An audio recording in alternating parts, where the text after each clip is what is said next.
1장이 아니고 4장, 사사기 4장 1절에서 16절까지 말씀입니다. 구약성경 366면 사사기 4장 1절에서 16절, 우리 한 절씩 읽으시고 마지막 절은 같이 읽도록 하겠습니다. 에훗이 죽으니 이스라엘 자손이 또 여호와의 목전에 악을 행하며 여호와께서 하솔에게 통치하는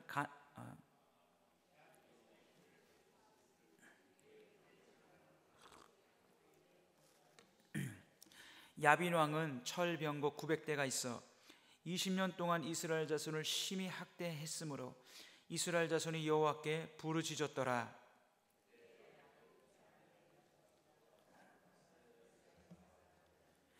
그는 에브라임 산지 라마와 베델 사이 드보라의 종려나무 아래에 거주하였고 이스라엘 자손은 그에게 나아가서 재판을 받더라.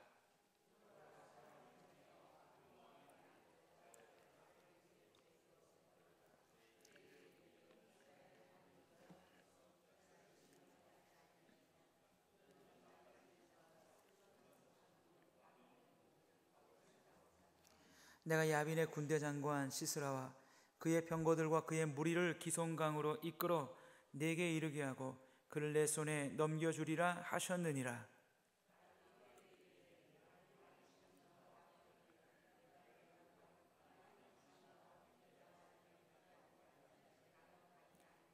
이르되 내가 반드시 너와 함께 가리라. 그러나 내가 이번에 가는 길에서는 영광을 얻지 못하리니 이는 여호와께서 시스라를 여인의 손에 파실 것임이니라 하고 드보라가 일어나 바락과 함께 게데스로 가니라.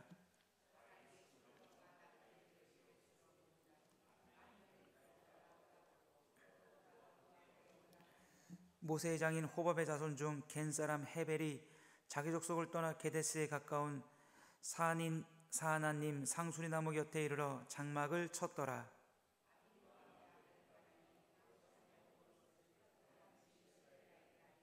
시스라가 모든 병거 곧 철병거 900대와 자기와 함께 있는 모든 백성을 하루셋 학고임에서부터 기송강으로 모은지라.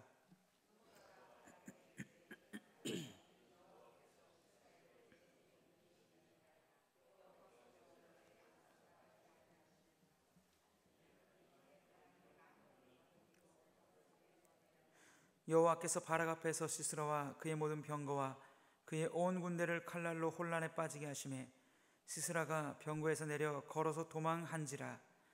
바락이 그의 병거들과 군대를 추격하여 하루셋 학고임에 이르니 시스라의 온 군대가 다 칼에 엎드려졌고 한 사람도 남은 자가 없었더라. 아멘. 우리 같이 한번 옆분 뒷분 한번 인사하겠습니다. 오늘 주님 앞에 잘 오셨습니다 하고 한번 인사하시죠. 시작. 오늘 주님 앞에 잘 오셨습니다. 네, 예배 오신 여러분들을 주의 이름으로 환영하고 축복합니다. 오늘 사사기 4장 1절에서 16절 말씀을 통해서 사사 드보라라는 제목으로 같이 은혜를 나누도록 하겠습니다. 우리가 오늘 본문을 보면 4장 1절에서부터 쭉 보면 참 가슴 아픈 단어 한 단어를 보게 됩니다.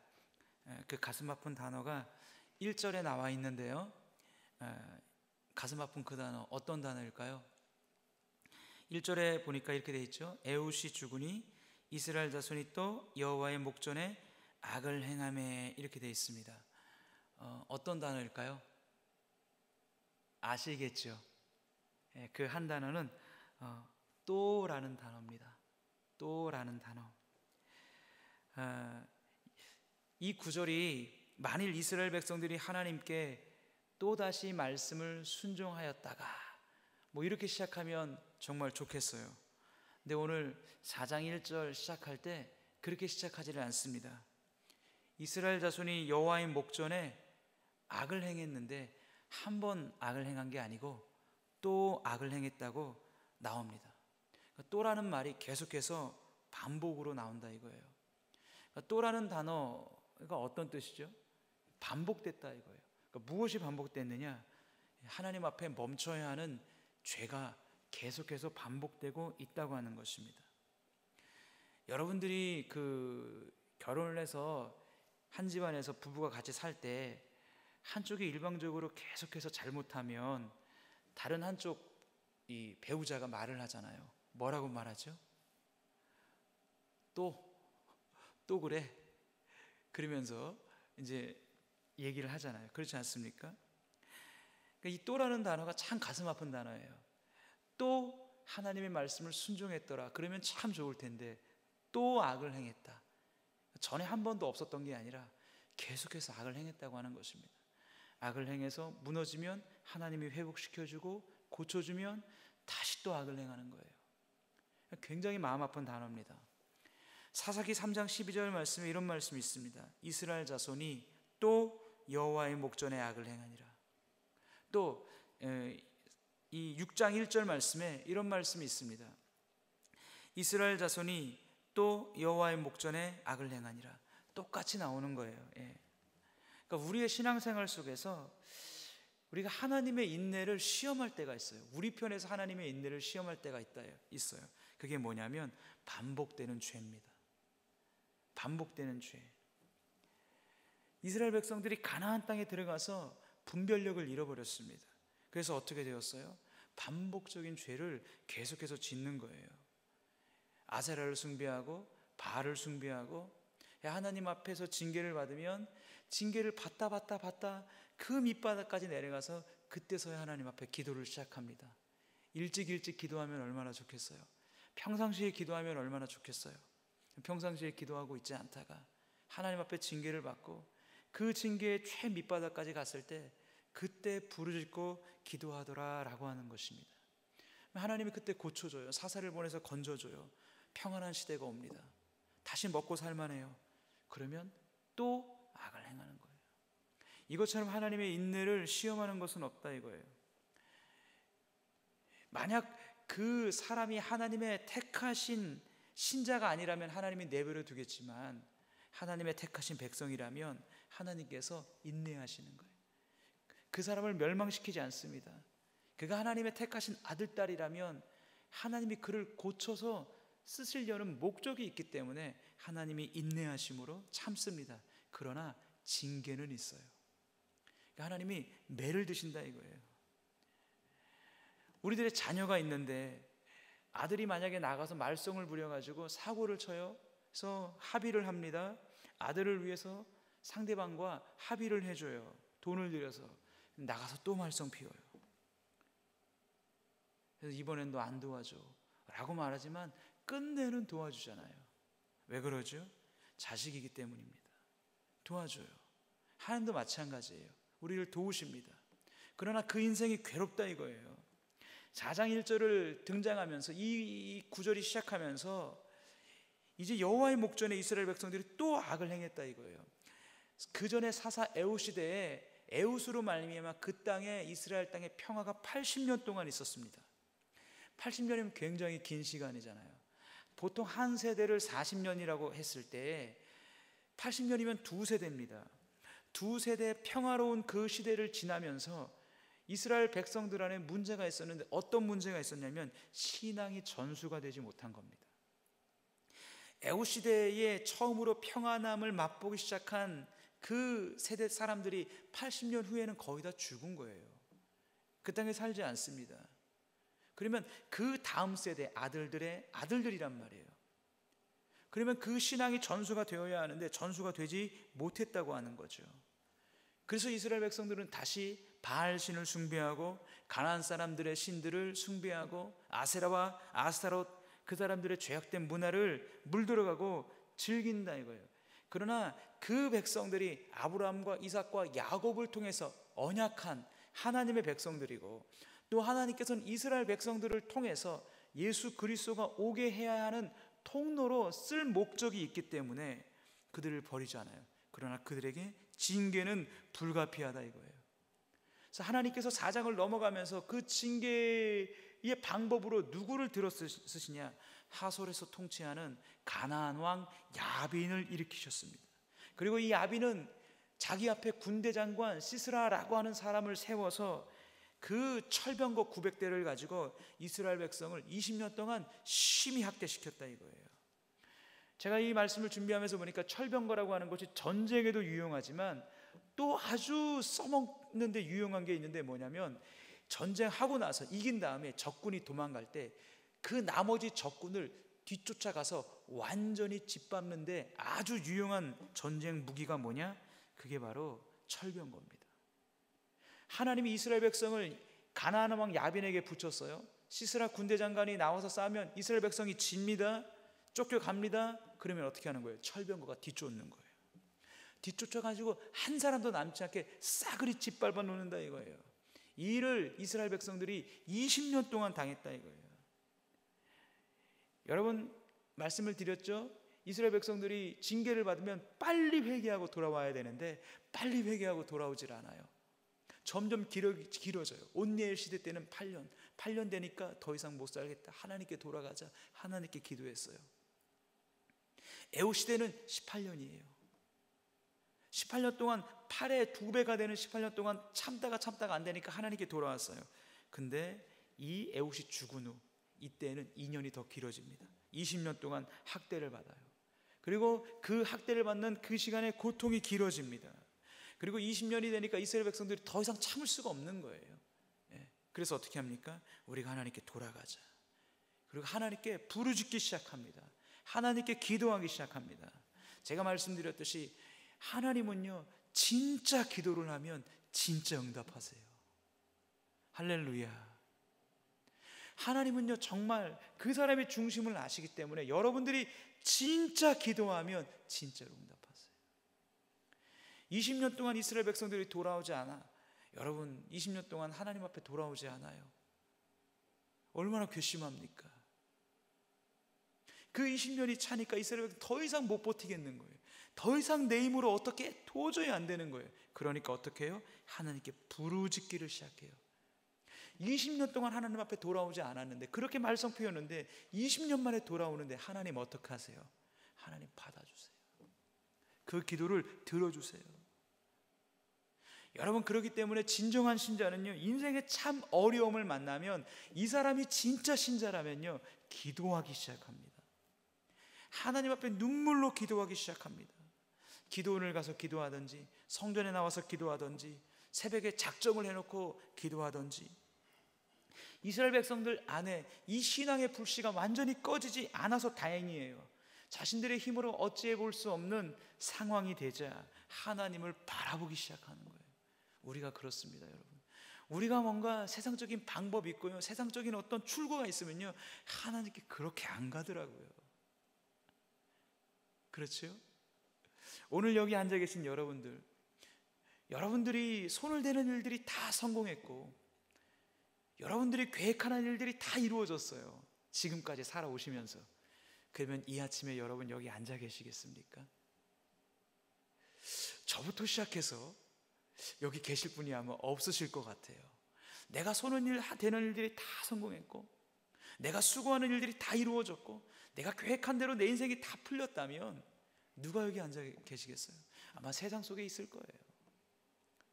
어떤 의미에서 우리에게 있는 징계, 어떤 의미에서 우리에게 있는 실패, 어떤 의미에서 우리에게 있었던 고난, 어려움, 내 힘으로 할 수 없었던 그것들이 나로 하여금 하나님을 찾게 만들었던 것이고, 이스라엘 백성들도 자기 힘으로 도저히 안 될 때 20년 만에 하나님께 부르짖으니까 하나님 외면하지 않잖아요.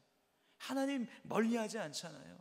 사사를 보내주고 드보라를 보내주고 바락을 보내주고, 하나님이 다시 이스라엘 백성들의 지위와 신분과 그 자격을 하나님이 회복시켜 주시는 하나님 아니십니까? 여러분들에게도 그렇지 않습니까? 우리가 하나님께 돌아오기만 한다면, 우리가 하나님께 진짜 예배 드리기 시작한다면, 우리가 하나님 앞에 진짜 기도한다면, 여러분, 하나님이 우리를 붙잡아 주실 줄로 믿습니다. 중요한 건 우리가 하나님께 가기만 하면 되는 거예요. 하나님 그런 분이세요. 40일 새벽 작정 기도를 하는데 내가 39일 못 나왔어요. 전사님 목사님이 권면합니다. 매일 내일 남은 하루 나오세요. 마지막 날 은혜 받으면 다 은혜 받는 겁니다. 그러면 두 종류의 신자로 딱 갈려져요. 한 종류, 에이 목사님 30개월 못 나왔는데 무슨 염치 같다고 하루 내일 나왔다고 나옵니까? 다음에 할 때 내가 다시 할게요. 요거는요 좀 교만한 거예요. 이거는요 아직도 자기가 꺾이지 않은 거예요. 죽지 않은 거예요. 어떤 신자는 예 목사님 내일 하루라도 나와서 은혜 받겠습니다. 우리는요 하나님 앞에 쓸데없는 자존심을 내세울 필요가 없어요. 할렐루야. 여러분 부부도 그렇잖아요. 살아보니까 어떻습니까? 자존심 내세우면 어때요? 내 자존심 내세우면 관계가 뻑뻑해지는 거예요. 어때요? 내려놔야 돼요. 그죠? 내려놔야 되는 겁니다. 그래서 가정이 행복하고 자녀들이 행복한 거예요. 여러분 이스라엘 백성들이 하나님 찾아요. 그들이 부모를 찾듯이 하나님을 찾습니다. 목마른 사슴이 시냇물을 찾듯이 하나님께 부르짖습니다. 그때 하나님 어떻게 해요? 여선지자 드보라를 딱 세우십니다. 이 드보라가 그 당시에 굉장히 유명했던 여자 사사였던 것 같습니다. 라마와 베델 사이 종려나무 아래에서 살면서 백성들을 재판해주고 있었다. 재판해주고 있었다고 하는 것은 영적인 부분에서도 지도자였고 정치적인 부분에서도 이 드보라라는 여자가 지도자였다라고 하는 거죠. 그러니까 우리가 이 장면에서 한 가지 더 볼 수 있는 게 이겁니다. 여러분 아무리 악하고 힘든 시기라 할지라도 그게 악하고 힘들어서 믿음으로 살기가 너무나 어려운 시대라 할지라도 그 속에는요 믿음으로 사는 사람들이 있다는 것입니다. 할렐루야. 제가 이 사사기를 처음에 설교하면서 그런 말씀 드렸습니다. 사사기는요 정말 영적으로 이스라엘 백성들이 망해가는 모습을 보여주는 이 성경이에요. 여러분 성경은요 뭔가 미사역으로 뭔가 죄에 대해서 이게 막 이렇게 아름답게 꾸미지 않아요. 적나라하게 드러나는 거예요. 성경이 그래요. 사사기는요 하나님을 떠나서 이스라엘 백성들이 가나안 땅에서 가나안 세속 문화에 물들어가면서 시간이 지나갈수록 영적으로 타락하고 영적으로 타락하니까 그 뒤에 따라오는 타락, 도덕적인 타락이 따라와요. 이스라엘 백성이 각개인이 실패하고 이스라엘 백성들이 영적으로 실패하고 중간을 넘어가면 사사도 실패합니다. 대표적인 예 삼손. 그리고 더 넘어가면 지파가 무너져요. 단지파. 영적으로 무너져 버리는 거예요. 그 다음에 어떤 일이 벌어집니까? 도덕적인 타락이 벌어지죠. 예. 뒤에 가면 나오잖아요. 여러분들이 성경 읽어봤으면 첩이 있는데 어때요? 강간당하고 그래서 어떻게 합니까? 그 첩을 12조각으로 찍어가지고 지파에게 보냅니다. 이런 이야기들이 사사기 뒤에 나와요. 하나님은요 죄에 대해서 포장하지 않습니다. 다 드러내 놓는다 이거예요. 사사기가 그런 배경 안에서 수많은 사사기 안에 백성들이 자기 소견에 옳은 대로 살아갑니다. 이게 사사기의 주제예요. 한 주제, 큰 물줄기, 자기 소견에 옳은 대로 사는 것 사사기입니다. 많은 사람들이 자기 생각이 옳은 대로 살아가기 때문에 하나님의 뜻을 벗어나 망해가는 거예요. 그렇게 망해가는 그 시대 가운데서도 믿음으로 사는 사람들이 있다는 것입니다. 할렐루야. 그 사람이 누구냐? 드보라라고 하는 거예요. 여러분 한번 보십시오. 가난하면요 가난한 사람에게 복음 전해보십시오. 아유 나 먹고 살기 바빠서 예수 못 믿어요. 부자인 사람에게 복음 전해보십시오. 아이고 내가 뭐 굳이 꼭 교회까지 가야 됩니까? 가난하면 가난해서 예수 믿기 힘들고 부유하면 부유해서 예수 믿기 힘듭니다. 그러면 중산층은 예수 믿기 좋을까요? 아니에요. 중산층도 예수 믿기 힘들어요. 전쟁 중일 때는 전쟁 중이라 예수 믿기 힘들고 평화 중일 때는 또 평화 중이라 예수 안 믿어요. 여러분 어느 시대, 어느 시기, 어느 역사, 어느 때라도 예수 믿기 쉬웠던 때는 없습니다. 여러분 이거 꼭 기억하세요. 인류 역사 가운데 예수 믿기 쉬웠던 때는 없어요. 여러분이 성경을 보십시오. 여러분이 성경을 보게 되면 어떻습니까? 성경 어느 시대에도 예수 믿기 쉬웠던 때가 없었습니다. 구약 때에도 창세기 때도 예수 믿기 어려워요. 하나님 믿기 어렵습니다. 아브라함이 하나님 믿기 쉬웠나요? 가나안 땅에서 그러지 않아요. 여러분 광야에서는 하나님 믿기 쉬웠나요? 가나안 땅 들어가서는 하나님 믿기 쉬웠나요? 그렇지 않습니다. 신약 시대는 어떻습니까? 신약 시대 또한 예수 믿기 쉬운 시대가 있었나요? 제자들 핍박, 예수님 핍박, 초대교회의 모습들, 예수 믿기 쉬웠던 시대가 없습니다. 교회사를 보게 되면 얼마나 많은 사람들이 순교했는지 몰라요. 카타콤에서 초대교회 200년 동안 그 동굴에서 햇빛 보지 못하고 사람들이 살았습니다. 신앙 지키기 위해서. 평균 수명이 35세예요. 햇빛 못 보고 음식 제대로 못하고 공기 탁하고. 여러분, 어느 때 어느 시기 예수 믿기 쉬운 때가 없었다고 하는 것입니다. 우리가 그런 시대를 항상 살고 있는 거예요. 그런 시대, 그런 핍박, 그런 어려움, 그런 공경이 있음에도 불구하고 여러분 기억하십시오. 진실한 신자는 항상 있습니다. 할렐루야. 오늘 이 말씀을 듣는 여러분들이 그 진실한 신자가 되기를 주의 이름으로 축원드립니다. 오늘 본문에 등장하는 그 사람 드보라가 바로 그런 사람이라고 하는 거예요. 여러분, 아합 시대는 얼마나 악했습니까? 오므리 왕조의 아합은 가장 타락한 왕이에요. 하나님은 그때 엘리야 선지자를 보내잖아요. 엘리야 선지자 착각하잖아요. 하나님, 나만 남았습니다. 나를 죽여주옵소서. 로뎀나무 아래서 하나님 뭐라고 말씀하세요? 엘리야야, 너만 남은 게 아니야. 너 외에 바알에게 무릎을 꿇지 아니한 7,000명이 있어.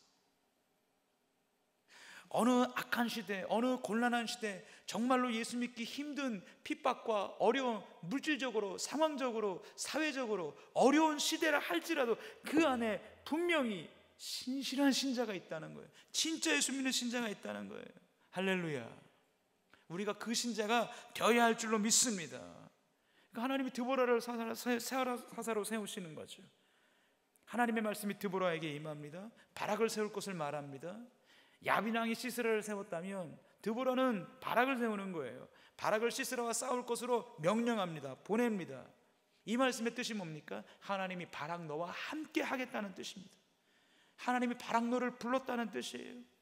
바락은 가기만 하면 돼요. 믿음을 가지고 나아가기만 하면 돼요. 근데 바락이 가요, 안 가요? 성경을 보면 안 갑니다. 8절에 보면 이렇게 말합니다. 바락이 그에게 이르되 만일 당신이 나와 함께 가면 내가 가려니와 만일 당신이 나와 함께 가지 아니하면 나도 가지 아니하겠노라 하니. 바락이 온전한 신앙이 아니에요. 하나님이 드보라를 통해서 너는 가면 된다. 시스라를 네 손에 붙였다.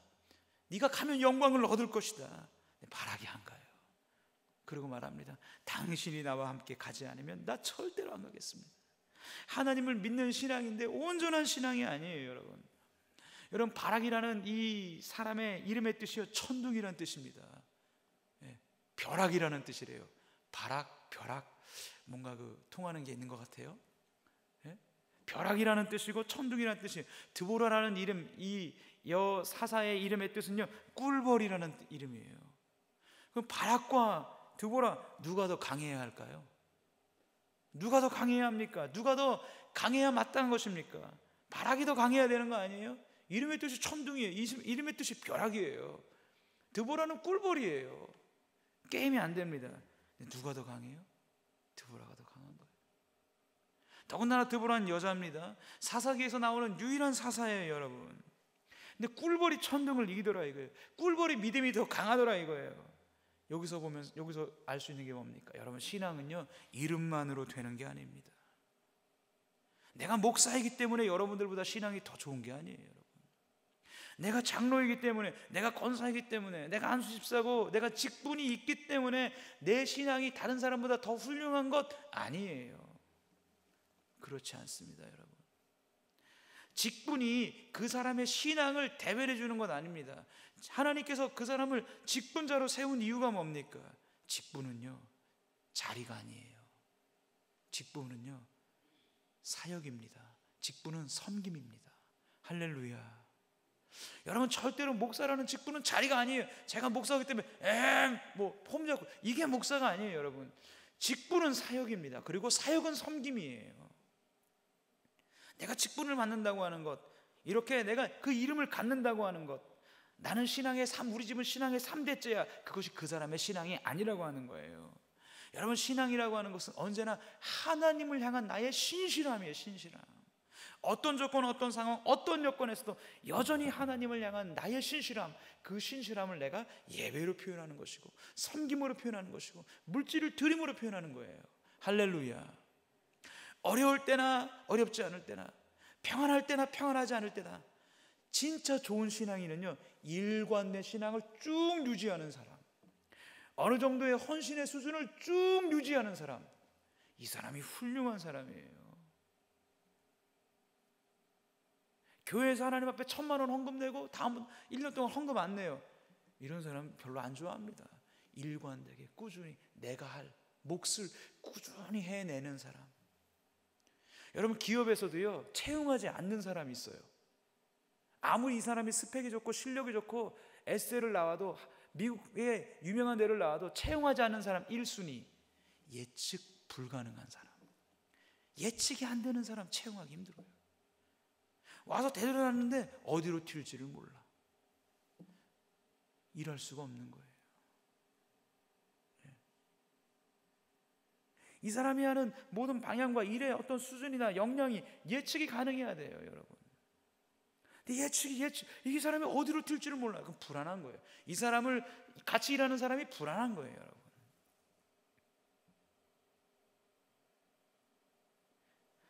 바락이 더 강해야 되는데 드보라가 더 강합니다.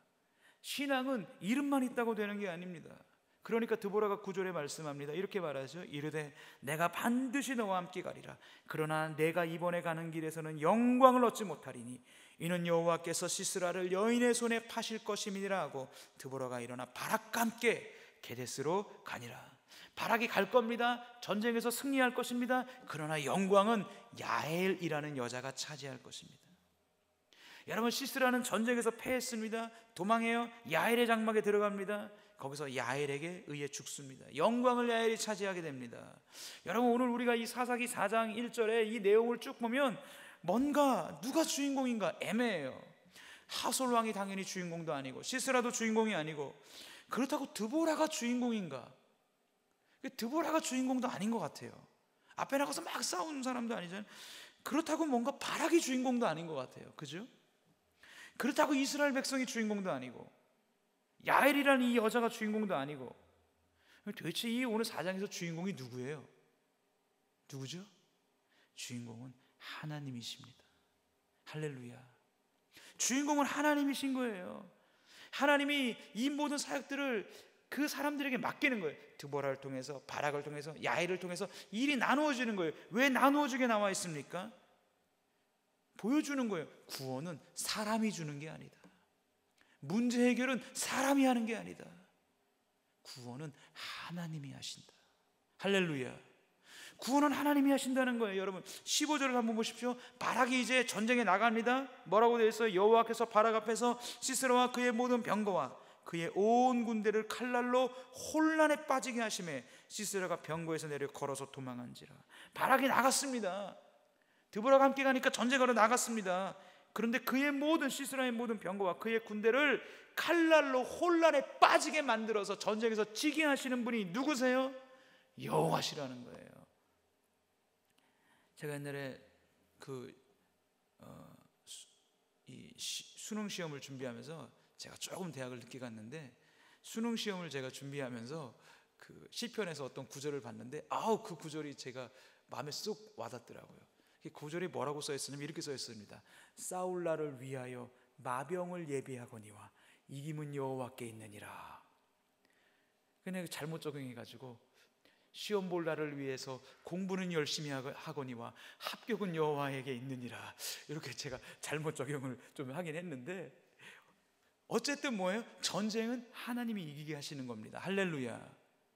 드보라가 함께 갔는데 드보라가 나가지 않아요. 바락은 못 가겠다고 했잖아요. 드보라가 함께 갔으니까 바락이 싸우러 간 거예요. 근데 바락이 시스라를 죽이지 못해요. 야엘이 죽입니다. 다시 말하면 이 전쟁에 사람이 주인공이 아니라는 거예요. 이 전쟁에 구원을 사람이 한 게 아니라는 거예요. 누가 한 거예요? 하나님이 했다는 거예요, 여러분. 이 백성들이 부르짖었고 하나님이 드보라를 보냈고 바락을 보냈고, 바락은 10,000명의 군사를 모았고, 우리 편에서 최선을 다해야 합니다. 하나님이 하시기 때문에 우리 편에서 최선을 다하지 않으면 안 됩니다. 우리 편에 최선을 다해야 돼요. 우리가 할 수 있는 모든 것들을 다해야 합니다. 그러나 구원은 누구에게 있다? 하나님에게 있는 줄로 믿습니다.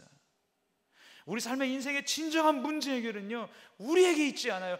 우리 편에서는 최선을 다해야 합니다. 그러나 진짜 해결은 하나님에게 있는 줄로 믿습니다. 하나님이 하십니다, 여러분. 예전에 어떤 교회 팀들이 선교지를 갔습니다. 이제 선교사님 만났어요. 정글이에요. 선교사님, 이제 선교사님 본부가 어디입니까? 어떻게 가야 되죠? 그러니까 선교사님이 하는 얘기예요. 저만 따라오면 됩니다. 그래서 팀들이 아니 길이 하나도 없는데 어딜 따라갑니까? 그러니까 선교사님이 딱 그 얘기를 하는 거예요. 내가 길입니다. 길이 하나도 없어요. 선교사님만 따라가면 선교본부로 가는 거예요. 여러분, 진정한 길, 진정한 해결, 진정한 우리 삶의 진정한 문제 해결은요, 하나님에게 있습니다. 할렐루야. 하나님에게 있습니다. 하나님을 진짜 의지해야 돼요. 하나님을 진짜 믿어야 돼요. 여러분, 하나님께 진짜 기도해야 돼요. 하나님이 승리를 주십니다. 하나님이 함께 하십니다. 하나님이 주인이세요. 하나님이 역사의 주인공이세요.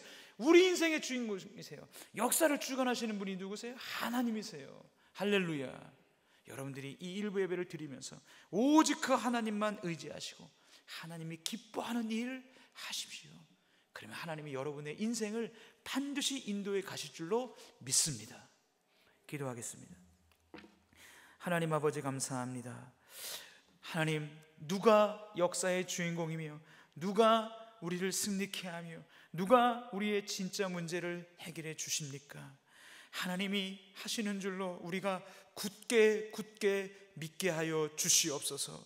그 하나님을 확신하게 하여 주시고, 그러므로 내 신실한 신앙을 하나님 앞에 드리게 해 주옵소서. 그 신실한 신앙을 하나님이 보신다면 하나님께서 나를 고쳐가면서도 사용하실 것이며, 그 신실한 신앙을 하나님이 목도하셨다면 하나님, 내 삶을 바꿔가면서 하나님께서 나를 위해서 사용하시고 쓰실 줄로 믿사오니, 그 하나님만 바라보며 달려갈 수 있는 은혜가 우리 삶에 넘치게 하여 주시옵소서. 예수님의 이름으로 기도